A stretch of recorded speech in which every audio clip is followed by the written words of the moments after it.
Have you ever thought about leveling up your medical coding career by becoming a presenter? Or maybe you were asked to speak to your providers and put together a presentation on some things that you found in their documentation? Well, let me tell you the resources that I utilize to put together presentations, and I've used these for many, many years as a medical coding presenter who has presented on the local, regional, and national level. Becoming a presenter is one of the best ways to become an expert in your field. And one of the great opportunities that we have with this is going to your AAPC local chapters and presenting. They look for presenters all the time, and they love having other coders or chapter members being able to present. You don't have to be the expert on all things medical coding, but if you know enough about one topic, you can put together a presentation. I was actually recently asked by the Altoona, Pennsylvania chapter to put something together on coder burnout. And let me show you a couple of different ways that you could tackle something like this, and then also my thought process of how I piece together the outline of what I want to discuss. If you haven't already, make sure you hit that subscribe button and that notification bell because you want to get alerts when I post new episodes. Guarantee it. Now, you guys know that I am typically a very tech-savvy type of person. However, when it comes to outlining a piece of content or a presentation that I'm making, I actually am a pretty analog type person. I love just using a plain old sheet of paper and kind of jotting everything down. When I am starting out with something like this presentation on burnout, or if I'm doing something on modifiers or medical coding or HCCs or how to find a job, one of the things you first want to start out with is thinking about a hook. And the hook is what's going to draw in your audience's attention. This could be something like, hey, by the end of this presentation, you're going to have an absolute mastery of what is burnout, why is it happening, and what we can do to fix this problem. The other thing the hook could be is it could just be a really interesting statistic. Like, did you know that 1 out of every 5 medical coders reports that they have faced burnout some point in their career and that they have considered leaving the industry because of that? That's not necessarily a true statistic, but something that would bring in their attention that might make them stand up a little bit and go, ooh, yeah. You don't have to have the hook right away, but you definitely want to write down that you have to have a hook. It could even be something like an interesting story, like, let me tell you about a time that I was so burnt out in my career. In this case, I'm going to maybe try with drawing in the audience by asking them if they've kind of ever felt burnt out. Like, maybe, have you ever been so burnt out you questioned changing industries? And that does happen to us a lot as medical coders. I've had certain coders that I've worked with that have felt so isolated in the past that they've like, oh my God, I did this wrong and I don't think I know what I'm doing at all. And that I think is just about all of us. At some point, we discover that we've made some mistake and we become very fearful, like, oh, well, if I made this one mistake, have I been making mistakes on everything that I've done? That's not a totally uncommon or unheard of thing. So if I was doing this maybe on a coding concept like global surgeries, I would want to cover some things like what is global surgery, common surgeries that are done in general surgery practices, what are the modifier usages, and just kind of bullet that out. Maybe even some anatomy, like, here's the anatomy that you need to know in order to understand some of these surgical packages, some cases, some scenarios. But in this case, I'm doing a presentation that's not necessarily a technical concept like a how to code for appendectomies. This is really a career and development sort of topic. So I might want to think now about answering the top questions, what do we want to think of when we're thinking of what are the questions people are going to have? Who, what, when, where, why, and how, right? Okay, so I might want to start there with what is burnout? So I'll get back to my outline here. So what is burnout? And make a presentation, topic, slide just about that. What is burnout? And then who is burnt out? And then I want to make sure, I'm just going to put a little note over here to do some statistics. And there's an easy way that you can do this. You basically just go into Google and I can type in here statistics. about burnout. See, I already have it ready. And I can go in, there's probably some great resources I can cite right here on Google. Here we go. Employee burnout statistics, what you need to know, human resources. So employee burnout defined, symptoms. So I could even read some of these off in the notes of my slide, like do you drag yourself at work and then have trouble getting started? So these are some great ideas. Now I could identify these as here are some signs that you might be suffering from burnout and feed that into my presentation. Right here are some great statistics. There was a survey of more than 7,500 full-time employees about burnout. 23% of those workers said they felt burnt out more often than not.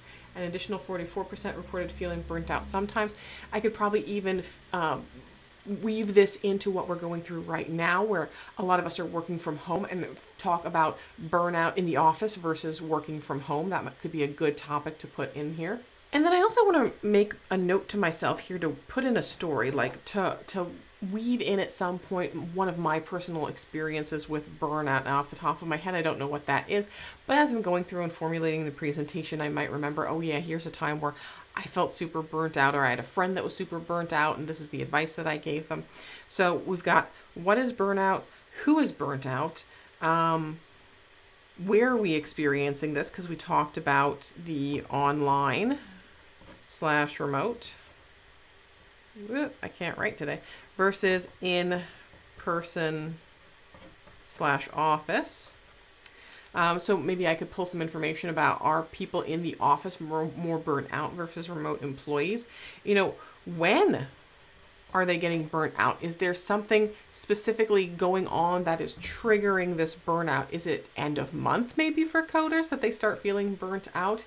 Is it, right before they go for vacation? That's a big trigger for a lot of people, because they feel that they have to get everything as caught up as humanly possible in order for them to be able to go on a vacation. And then when they get to vacation, they're stressed out about it because all they're thinking about is their work. So that might be some things to weave in there as well.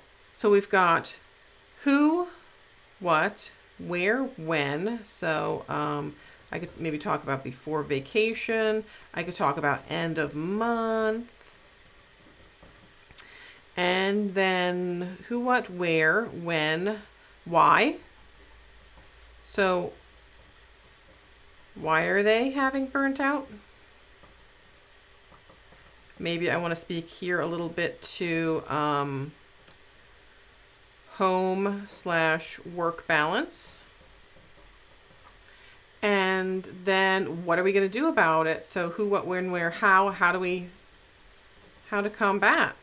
So I can do some research on statistics on how we alleviate things in burnout and weave that into the presentation, or things that I've experienced. I could even poll the audience and go, what are some things that you've done when you're burnt out that have helped you? Have you talked to your manager about it? Do you have a friend that you just, vent to? I have a friend that I vent to, and it makes me feel a heck of a lot better when I am stressed out or something's frustrating me. And then at the end of the presentation, don't forget to include your contact information. Now, this might not look like a whole lot of slides. You might think, oh, this is only going to be like, maybe a dozen slides or so. But they're not supposed to be to read off. They are really supposed to be talking points, jumping off points. And I can even show you how, when you're presenting virtually, you can make yourself some notations. So there are 3 different tools that I would recommend as far as creating the actual slides to present. The first one is going to be probably the most obvious, which is PowerPoint. So here's the beginning of Microsoft PowerPoint. So if you want to do a presentation, they have lots of different slide templates that you can use. So if you click here on more themes, there's all the different templates that are already built into PowerPoint. Now, you may or may not have access to PowerPoint. If you're using, for example, a Chromebook, they probably don't have PowerPoint installed. You could potentially get the internet access version of PowerPoint that you can access via the internet, but it is a paid product. So if you don't have a paid subscription to the Microsoft Office packages, you probably won't have PowerPoint.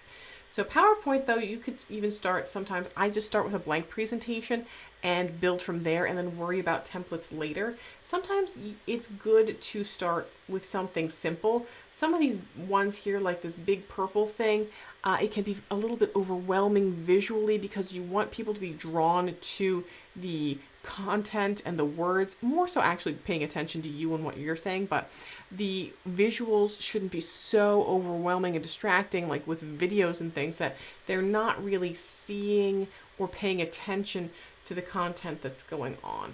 But the nice thing about PowerPoint is you could build this up. You can change your background if you want to develop a custom background. So I have mine set out. If I go to design and format background, I can set it to a picture, and then I can insert my picture that I have here from my files. I think it's here in documents. So this is my background, and then I can do like copies and pastes of this. Notice how when I paste these slides, though, it doesn't have the background. So what I can do here is hit apply to all, and it'll apply my little picture background to all of my slides. So that's a great way to customize your slides with just a cute little corner logo and a bar, something simple that's not going to be too overwhelming visually to the people who are watching your presentation. Now, I've done some pretty fancy things in the past, but this is the more recent trends that you want to keep things kind of more simple. Now, if you're presenting virtually, what you're going to want to do is go down here, pull this up, and you can put all of your slide notes in this, or if you're presenting in person and you want to take notes with you in case you're like, ooh, what if I lose my place and I want to refer to the notes? This is where you can write your notes. So I would write down all of my notes here. And then the nice thing about presenting virtually is you can, as you go into your slideshow and you're starting here, there are presenter views, and I'll move this over. So this is the presenter view, and your notes are going to all show up here. So if you're presenting virtually, you can look at all of your notes and the slide that you're on and then the slide that's coming up right there while you're presenting. It's really ideal if you present virtually to have two monitors, so you can have your presenter view like this right in front of you, and then have another monitor that maybe is just kind of showing your slides, or you can navigate with your Zoom or your GoToMeeting on that separate screen. One of the things you can do, and I'll show you this on Zoom. So you can go into your Zoom controls if you don't have dual monitors, and this doesn't work perfectly, but it is something that you can do. If you go to advanced and portion of screen, you can just set it to only show this portion of the screen, so the viewers will only see this little section of the screen and not the entire screen. Now, if you have a spelling error, maybe you have a long prescription drug that spell check doesn't recognize, it'll show the red underlines and things and the boxes maybe, and you won't be able to do the animations. But if you just have stagnant kind of slides, you can just do this and they'll see this, just this slide, and they won't know that you're kind of looking and cheating at your notes over here. Now, the next resource you can use to make presentations, and this is absolutely free, is Google Slides. If you go and just Google the word Google Slides or Google Presentations, you can find it here. Go to Google Slides. It is super easy. My 9-year-old uses it all the time for school presentations.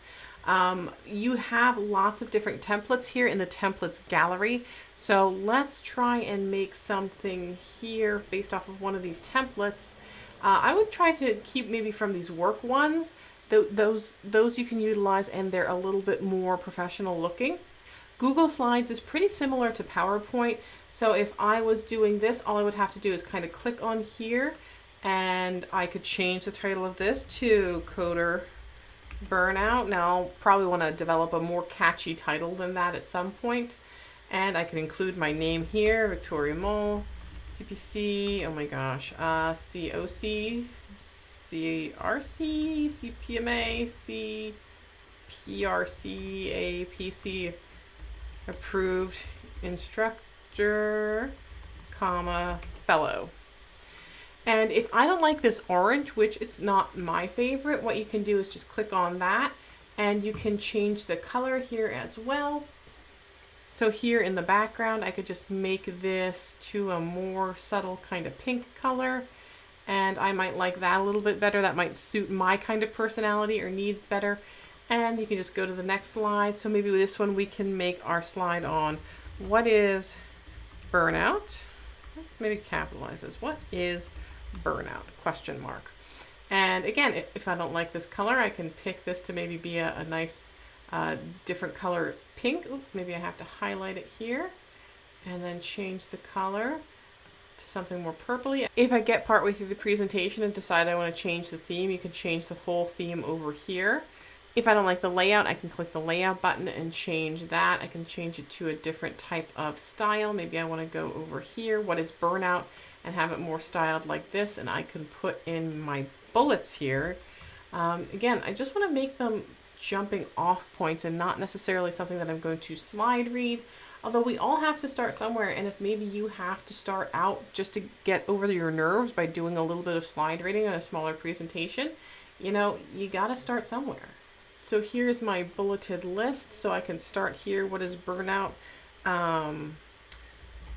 So you might have low energy. If you have burnt out, you might be feeling irritable, let's just put unmotivated. Unmotivated. You may have negative feelings towards work. Decreased productivity, that would be a big one in medical coding. If you start seeing some decreased productivity, because most positions are productivity based, you may make careless errors, like I almost just did right there, or you feel overwhelmed or overworked. And I could maybe present on this slide and go, so what is burnout? And talk about this and go, you know, feeling irritable or unmotivated. I mean, how many of you in the audience have felt that way? And we could make this some questions and answers, and, you know, make sure that you keep things kind of interactive. Again, these presentations, you know, are supposed to be a little bit more interactive, not just you talking to people. I'll never forget the one time I was presenting at HealthCon. I don't remember, I think it was my second time presenting. And someone who was the room monitor came up to me and they said, hey, if you could just do us a favor and try and keep things upbeat. We've had a lot of complaints from members today that they feel like the speakers are talking down to them. You can see with Google Slides, there's also the ability here to add in your notes. So you can also, when you save them as a PowerPoint presentation. So you hit File and then you hit Download, and you can save them as a Microsoft PowerPoint presentation. The last resource you can utilize for making presentations for free is Canva.com. Now, I have a paid subscription to Canva.com because I use it for so much of my marketing and things like thumbnail designs and all kinds of different components for my business. But there's lots of free tools that they utilize as well. Just understand sometimes their more premium or cooler looking things are going to have a paid component to them. You can see here right on the main page, there is a button for presentations. You could also just type in here, presentation, and it will take you to the presentation templates that they have. There are lots of great free templates you can utilize. Well, let's just click on one here, and it doesn't just have the one slide, so don't get tripped up by just this. There's lots of different slides that you can do, and what you do when you want to make a new slide is you just hit add page, and you can even go into different templates now and say I want to pull something up from this presentation. I'm like, well, I want something kind of cuter looking for this particular slide. Make sure you want to have the colors kind of flow and integrate too, but I could put something like this in and then customize this. So here I could do coder, burnout, and customize this slide and then save this as well. Now Canva auto saves, so you don't have to worry too much about hitting the save button on it. It just automatically saves it as you go. What you can do here is this will be the title of the presentation, so I might want to change this to coder burnout presentation. And the one thing with Canva though is here is your download button, so it'll give you the options for file formats when you want to download. It will default to PDF, so it will automatically be a PDF. It actually doesn't have a way to save it as a PowerPoint presentation, so what you would need to do is you could either save it as PNGs or image files and put that into a PowerPoint or put it into a Google Slides. But what you can also do is just download them as a standard PDF, or you can do a PDF print, but this is the way it defaults to, and you hit download.